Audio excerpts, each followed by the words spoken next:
Welcome to the C4 Canucks Hockey Podcast. Every week, they talk about the Vancouver Canucks with a fair amount of nonsense thrown in. Sure, they're never the first with the news, nor the best connected, and definitely more off the rails than on. But they've been talking puck the longest, and that counts for something, right? So strap in for the longest running, best mediocre Canucks Hockey Podcast. It's C4 with Chris and Anna. Welcome back, Anna. Thank you so much, Chris. Yeah, I'm back in the country, just about. I have been here for 3 hours, but I'm here. I'd like to, let the listeners know. I did provide options to accommodate the fact that we're quite literally recording as you're in the lineup to re-enter the country. It seems like. But you were like, no, I'm going to power through this. I haven't slept for 6 days straight, so that's the 7th. It's fine. How was the trip home? It was good. It was really good. It's the usual thing of trying to pack too much in. And now that my family live in 3 different places, I did spend a lot of time on the train. But I'm kind of used to that. It was good. I did some London things. I did some beach things. And I did some nephew things with my nephew, so it was pretty good. How was your holidays? It wasn't bad. Uneventful. I obviously, recorded an episode while you weren't here. I wonder if you listened to that or not. I did hear it. I heard it. Let's see, spent some time with my family, went up to the coast to visit the in-laws. The kid got way too much stuff. She seems to disagree with my assessment that she got way too much. Apparently, she didn't get enough.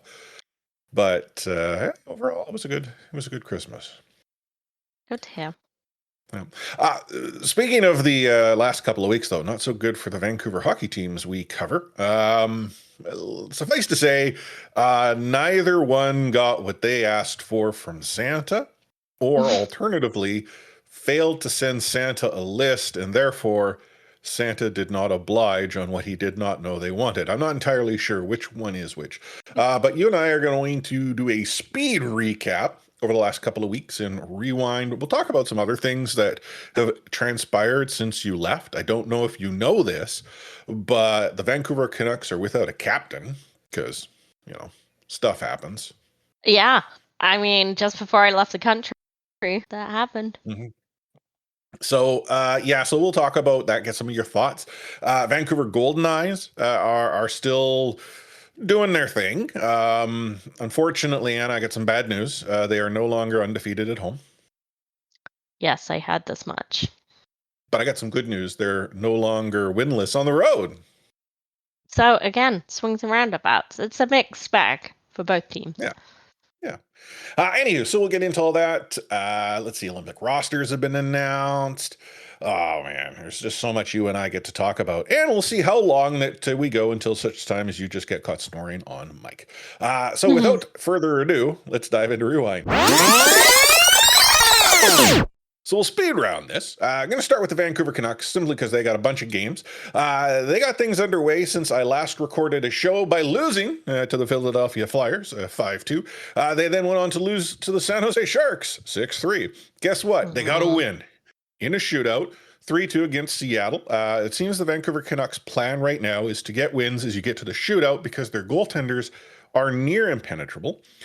Philadelphia then came to Vancouver, and for a period of time, it looked like they might not win, but they did, 6-3. Seattle got some revenge in the shootout with a 4-3 victory, and the Boston Bruins just recently beat the Vancouver Canucks in overtime, 3-2. Although the Vancouver Canucks did everything they could possibly do to get themselves to another shootout, unfortunately, so close. Short. Yeah. So if you're keeping track, the Vancouver Canucks got themselves 1 point, or actually, no, let me phrase that, 2 points out of a possible 12, which I don't think is what good teams do. Well, 4 points, because 1 win, 2 overtime losses. Oh, yeah, okay. So, okay, look at we're so good at maths. I 1 + 1 = 3. Let's be honest, I'm of the opinion the Vancouver Canucks are not good, and I discounted them 2 whole points. How dare I? Mm. Such a pessimist. Vancouver Goldeneyes, they were mixed bag. I mean, I think it's fair to sort of suggest that they had some struggles in Edmonton at home. Which, I mean, do we count that as a home game? I don't know. I want to be generous because we wouldn't have a team right now if it wasn't for the takeover tour.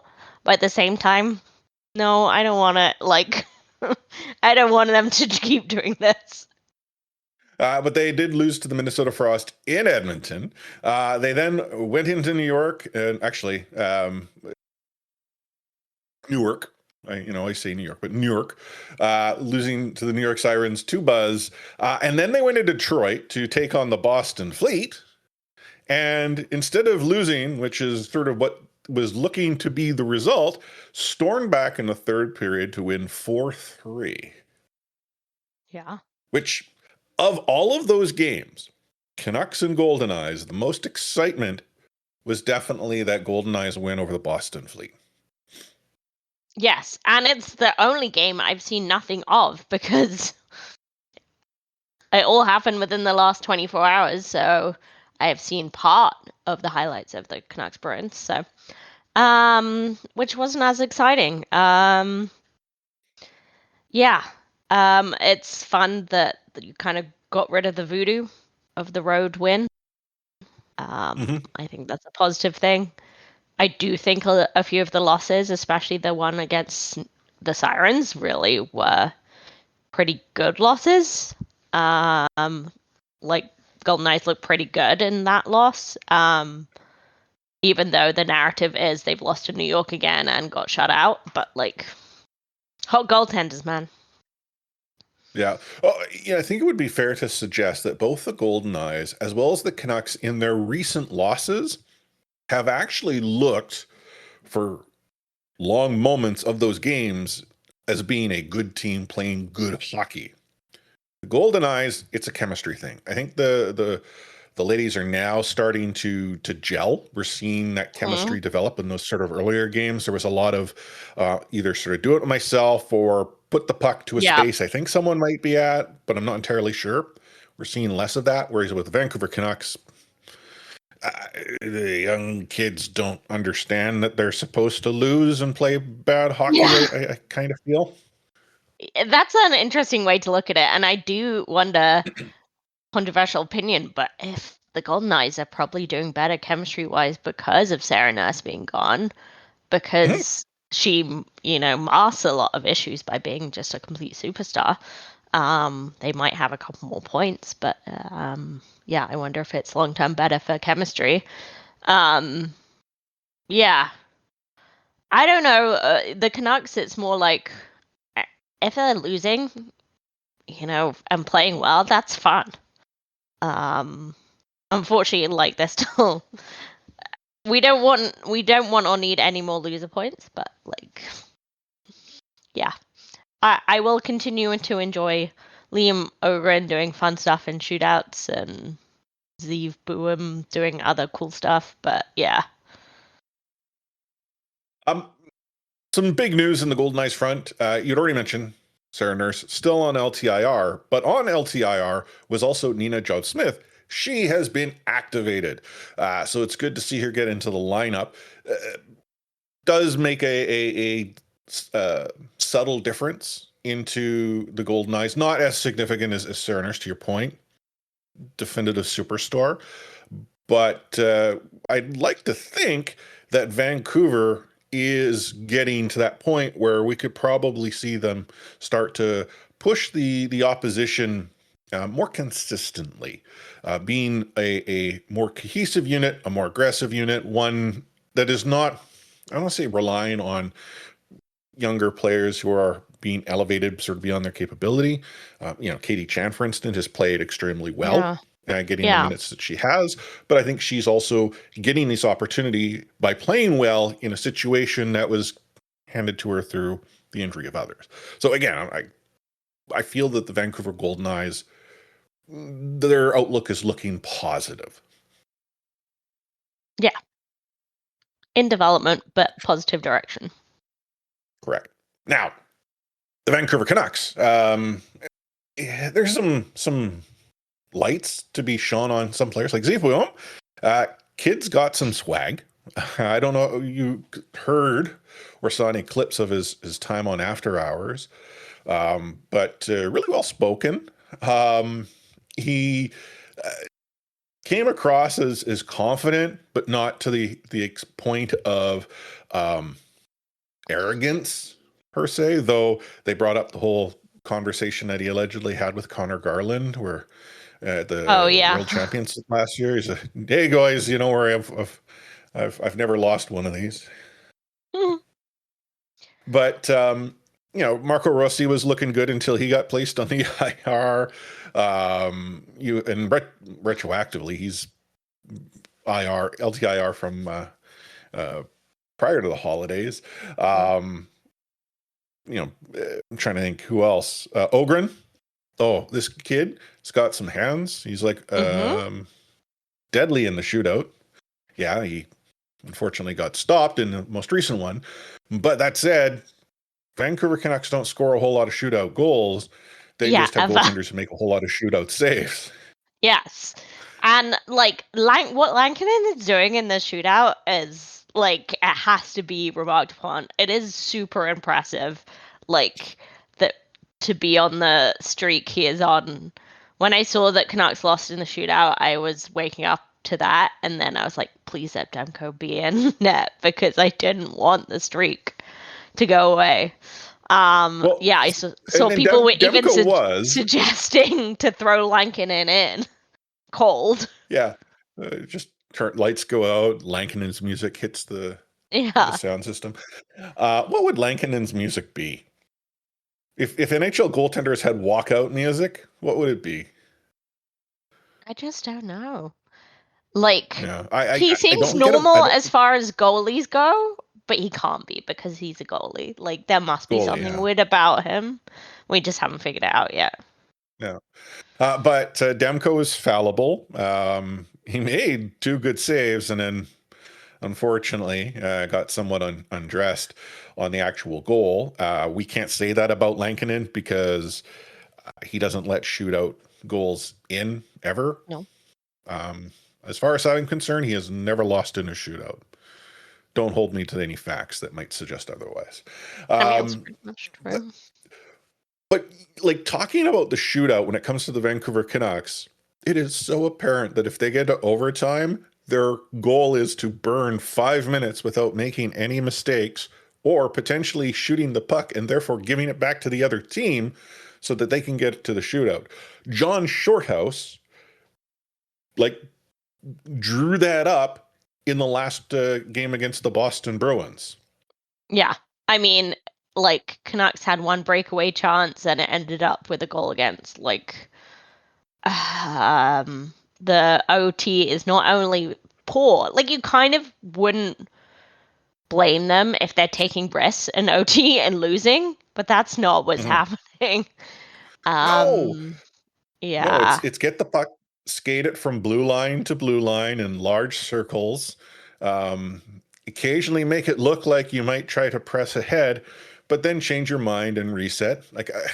If there was any examples required as to how they need to introduce some form of half ice rule or shot clock, the first exhibit is the Vancouver Canucks in every game that they've had at overtime as exhibits 1A, B through Q or whatever it happens to be. It's unbelievable how, play the clown car music because they're going to a shootout. Yeah. And to your point, the ones they lose, it's not like they were trying to go all out. Yeah. No, it's the other team actually is well, we don't want to go to a shootout. We're going to win. Yeah. Seattle beat Vancouver in a shootout, but arguably should have won in overtime, except for the fact that Petey got interfered with. That wasn't much of a penalty in my mind, but right. Yeah. It's interesting that when that happens too. And once again, did nothing with a power play in overtime. Yeah. if we're going back to shining Because light on, you don't want sorry, to risk the shorthanded OTL, right? yeah, That's apparently. worse. Get to the shootout. Um, and yeah, but going back to, because we're very positive Oh, yes, people. sorry. Yeah, we are. You and I are the Linus most positive Canucks Carlson fans. on a heater. Got himself a new deal based on Yeah, the fact that he's been playing real hot, scoring yeah, actual 5-on-5 goals, which is something to be said for the Vancouver Canucks. Uh, Someone actually I saw on socials suggest that he is very similar in play style to Alex Burrows, which one is high praise. But then when I sort of thought about it, I'm like, okay, I can see how they might suggest that. Different player, like Linus Carlson, I don't think is going to go and try to bite someone's finger or, you know, dispose with themselves the dark arts of hockey. But seems to be a guy who has a lot of give in him. Like the F's are always present, just doesn't share them vocally. Um, yeah, Finds himself in good space. That's what Alex Burrows did. yeah. And honestly, yeah, like I would say, getting himself to gritty areas, and not all of his goals have been pretty that he's scored, but he's in the right spot all the time. Mhm. And I'd say another way he's similar to Burrows is like being able to play with players better than him. Like he handled his Mhm. promotion very well. He stepped his game up. And not everyone can do that. So Yeah. A player who has not had as much success as Linus Carlson, 5-on-5, Jake DeBrusk. And Jake was told he was going to sit out for a game.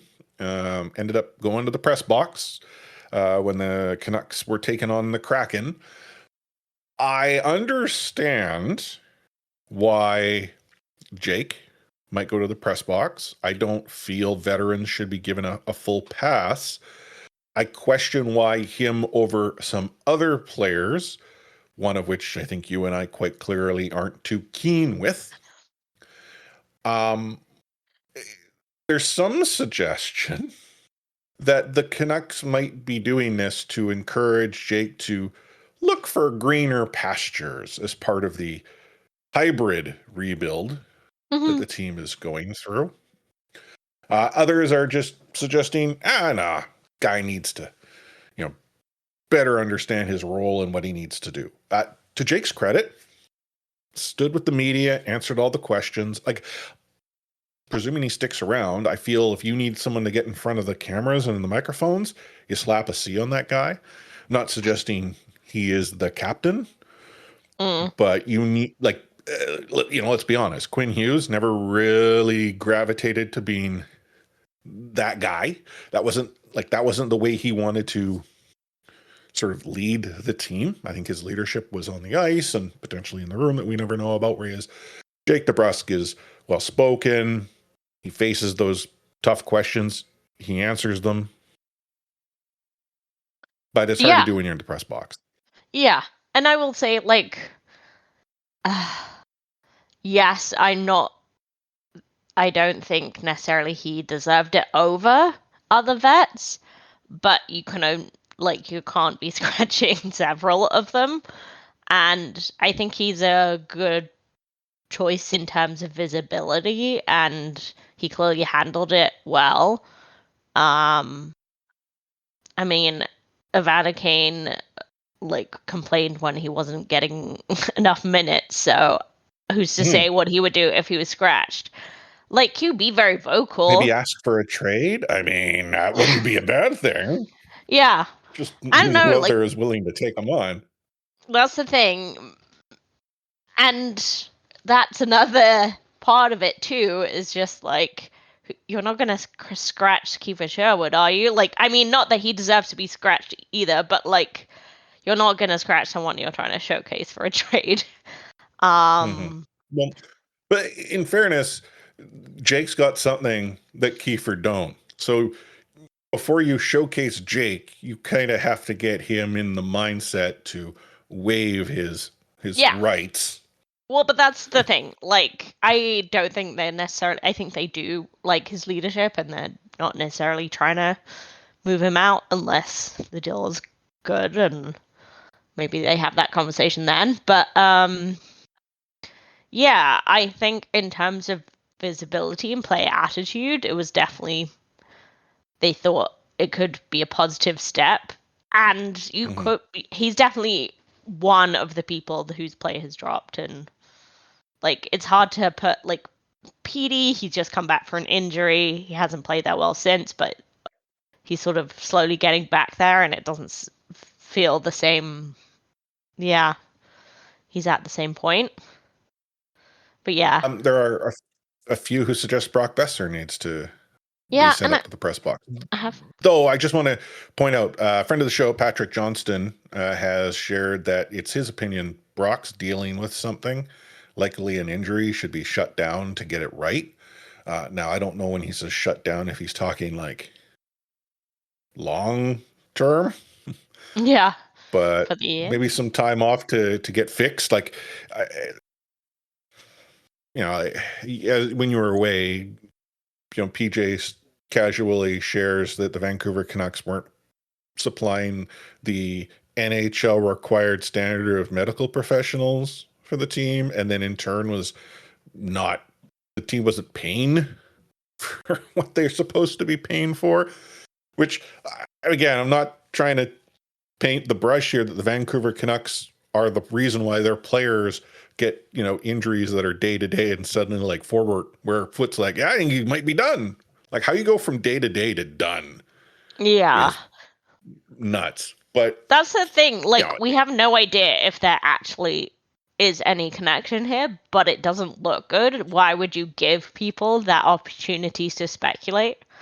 Why would you mhm. give that? Like, I mean, just top to bottom, like the stuff with the Abbotsford Canucks rings not being there yet. It's January. Like, you're just giving these like avenues for criticism that are so unnecessary, right? Like, sort your medical staff. Like, that is Well, such an important one not to cheap out on. yeah, when Derek and I were talking about this last episode, it blows my mind that one could happen in the NHL, because like the NHL has got a lot of problems, but they come down on Yeah. teams that don't meet a standard. And if there is a team that's gonna have the hammer dropped on it, it is the Vancouver Canucks. Again, I can go through the list of times when the Vancouver Canucks are the example to all others. And then on top of that, if it's not the league, how the PA would be like, yeah, no problem. But anyhow, it's beyond what we're trying to talk about here. Um, Jake's at. Are there any other vets that you think need a rest? Kane, I don't know. Brock, Well, I think this is all. Tyler? This is all dependent, but like, I mean, the blue line is just thin as it is. But Okay, yeah, we're not like, sitting Tyler, but we should play him on the fourth line. oh, I like it. Yeah, I think that like the tide take is like who wants a veteran defenseman. Um, Wired take who wants a cheap fourth liner. Yeah. Um, Um, but yeah, like if Brock is injured, like what are we doing? Why are we continuing to play him? hey, it's the Vancouver Canucks. Who knows? I mean, they're in the fight. They got to play them until such time as they're actually eliminated, because they still have a Like chance. mathematically, yeah. Stupid. Olympics rosters have mostly come out. Trying to think who in the Vancouver Canucks got named to rosters. Petey did. PD. Lankinen did. Hmm. Well, I said Petey, right? Yeah, yeah. Quinn Hughes, if he was still a Vancouver Canuck. Bo Horvat, if he was still a Vancouver Canuck. Like, look at Bo Horvat. Goes and like takes it to another level on Long Island. I don't know if anyone here follows Taj on X. you and I are pessimistic. I think he is in an entire category on its Yeah, own. he will find But like new ways to be pessimistic that we even thought of.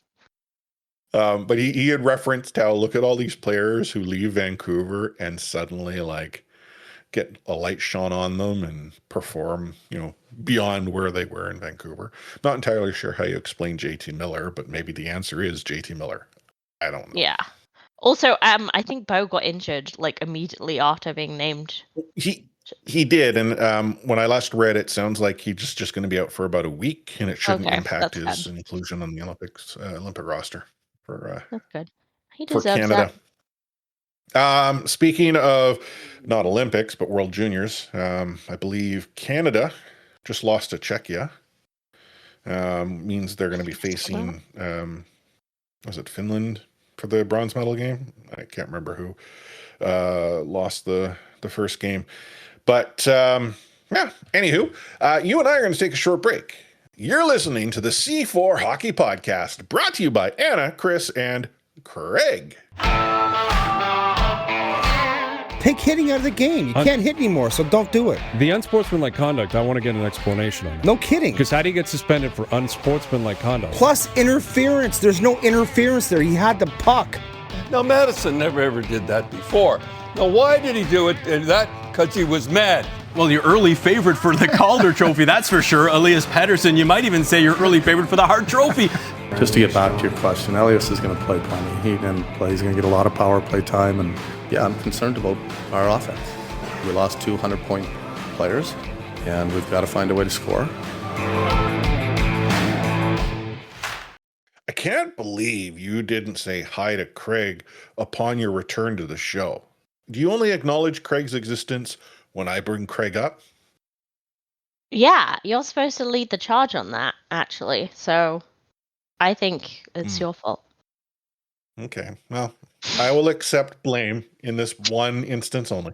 Kiefer Sherwood, superstar, was for a while in the running for the Rocket Richard Trophy, having scored a bunch of goals, has been on the market for a good amount of time now. But Anna, hear this. The Vancouver Canucks have decided they want to bring him back. They're going to sign him to a deal because we can trust that that's totally what the Vancouver Canucks are going to do, right? Yeah, and that's definitely not just a story that happens every single time they're trying to trade someone. And just, hey, we actually really value this guy. You should too. Yeah. Okay. I can't suggest it isn't completely far-fetched that the Canucks might consider bringing Kiefer back.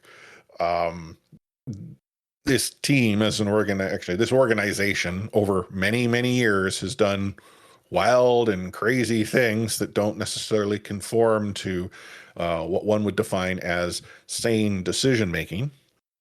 But I have to imagine this is just the amount of, we're totally going to bring him back because we're, as you said, so interested in him, and maybe you should be interested too. And the Vancouver Canucks were talking about, we're still having conversations with Quinn, and we're going to totally bring him back, despite knowing for a year and a half he wanted out, and knowing since U.S. Thanksgiving he wasn't coming back.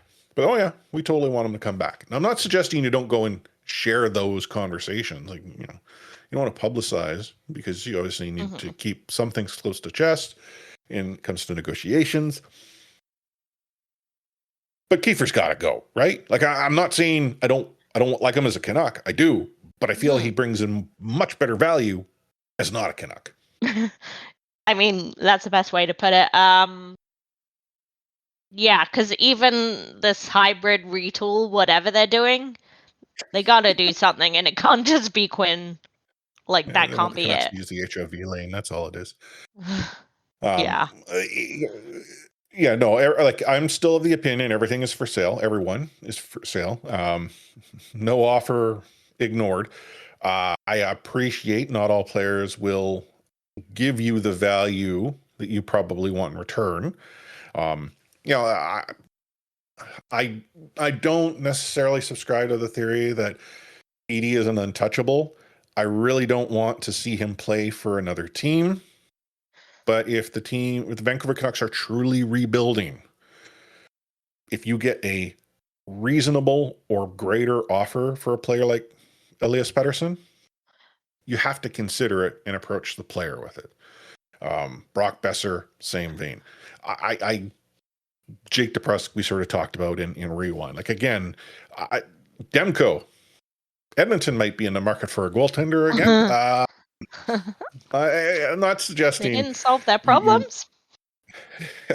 Well, they did for a game or maybe a period. I don't know how much action Tristan Jarry got before he got hurt. Tristan Jarry, anyway, but yeah, I agree. No one's off limits at all. Like, the thing I would say with Petey is, and I think we've kind of touched on this before, that he's not playing like the franchise player he is paid to be. Like, he is signed to a franchise deal, and he is not playing to that standard. I mean, he's for the Canucks. Like, who else? Well, for the Canucks, but like I this conversation has gone on for some time. Essentially since he signed that deal. When you look at the numbers, in contrast to the current cap, it is good value for what he does. The problem is we view that in the lens of when he signed it and what he was doing leading up to that deal. And to us, we're like, not a good deal. Like, I don't like those out there who suggest that he's just a Louis Eriksson in another jersey. Wow. No way. That's harsh. That is like PD earned the deal that he got. And yeah, I would love more from him. I would be, wrong to suggest otherwise, but I don't necessarily feel like, in the context of the league, he's not on a franchise deal. In the context of the Vancouver Canucks, biggest contract they got on the books now that Quinn's not here. Sure, but that my concern would still be that what do we get for him if he's a second line player somewhere? Like, well, this is the thing. And I know there's still interest. Elliot said reported as much, but yeah. Yeah, there are teams out there like, we see what maybe, a good number of people in Vancouver don't. I say good number of people is that, PD is a player that splits a market. The Sedins were players that split the market. There were fans who looked at the Sedins as not being good enough, not being a good enough, just okay as they're winning, MVP trophies. Not good enough. Like, our standards here in Vancouver are absolutely nuts, considering our team's done diddly squish in the history of the organization. Yeah, that's always going to be crazy people, and obviously Vancouver has extra crazy people. Like, I don't dispute that.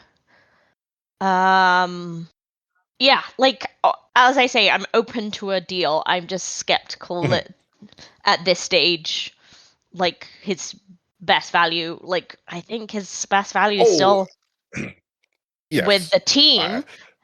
And let's look at it again next year when he's playing better. Well, but the rebuild's over next year because it's a hybrid. Oh, yeah. Sorry, I forgot. And it's a retool, not a rebuild. Yeah, well, what? No. We're not putting labels on things, Anna. Okay, you can use whatever words you want, but we're not putting labels on things. I mean, like, it's definitely peak. Almost. Yeah, I used the word rebuild once, but I think I got away with it. Yeah. From Rutherford. Oh, but what we were talking about with Kiefer has to be dealt before the deadline. The Canucks need to get something. He's such a good playoff player. Oh, no doubt. That's why we signed him. He was annoying in the playoffs to play against. Seeing as we won't be there, let him be annoying for someone else. But yeah, the only thing, for me that's somewhat off the table are players like Booyah, Ogren. I don't know if Rossi is untouchable, depending on what you're getting in return. Like, I feel that the Vancouver Canucks need to, put as many draft picks into the cupboard as possible. I mean, it's a simple odds game. Derek and I sort of spoke about it in the last episode. If you have let's say 3 picks in the first round. I mean, first round players in the NHL are no guarantee of being, first line players. But if you give yourself 3 picks, the odds are you're going to cash in on one of them. Definitely cash in on one of them. And maybe old Vancouver Canucks drafting doesn't do this, but I trust in how the organization has approached, new players, new prospects. That's what they need more of. They need more high picks as well, not just like mid to late round picks. Yeah, and we've talked about this on the show where wouldn't it be nice if the Vancouver Canucks were in a position where they had too many good young players that they couldn't afford to sign them all? I know. And could then use those young players to keep the funnel of picks in play? I mean, this is how a team like Florida has started to develop, how Tampa has essentially been good for as long as they have. Colorado, another example of an organization that has done well at keeping the pipeline open. So you've got an open window and an open pipeline. The Vancouver Canucks have continued to close and sabotage their pipeline in an effort to keep the window open. That's unfortunately not the pathway that I feel the team should take, but what do I know? I'm just a podcaster who eats cashews, lives in the basement. I mean, you are in the basement, so. I am. If people could see, I am in my basement. You're right. Yeah, and just to add on to that, I did hear the rumor that they were looking for young players for Sherwood, and San Jose said, no, I think probably we'll offer you picks and prospects. And it's like, yes, please take the picks. San Jose know better than us. Oh, yeah, but if the Canucks were rebuilding, you take the picks, but they're hybrid retooling. What was it that Patrick Alvin used to describe it in one of his, post Quinn Hughes panels? I think it was on the Amazon Prime panel. But, people around the league are like, I have no idea what he was talking about. Do you understand what he meant by that? I think it was like hybrid retool. Yeah, Alvin word salad. What else is new? I mean, that's why he was just too busy to, consummate the deal with Bill Guerin, and he was just hitting the thesaurus real hard to find some good words to stick together. I really wish you hadn't said the word consummate there, but thank you. He's a consummate pro. Is that better? No. You missed me. Anyhow, what are your thoughts, listeners, as to what the Vancouver Canucks should be doing? Are Anna and I barking up the wrong tree and suggesting that everyone's for sale, everyone's on the table, no reasonable offer ignored? Or, is the approach of getting young players better than getting many, many picks? I'm genuinely curious. If you wanted to let us know your responses, a variety of ways to do it. C4 Discord is obviously one way, discord.io/C4 podcast. You can drop us messages all over the social media. We're at the C4 Podcast on X, the Real C4 Podcast on Threads, c4podcast.com on Blue Sky, or directly to myself and Anna. I'm Lightforce on almost all the social media platforms. Just don't message me on X because I won't see it. And then Anna's A4603 on all the social media platforms. But here we are, rounding out the first show of 2026. First show is which you are back to, almost a month. I know you joined me for one while away, but you should probably wind things up so you can go to bed and get your first good sleep. And was it a week? Yeah. It's been a while. It's gonna be weird. Yeah. But you got any words of wisdom for our listeners?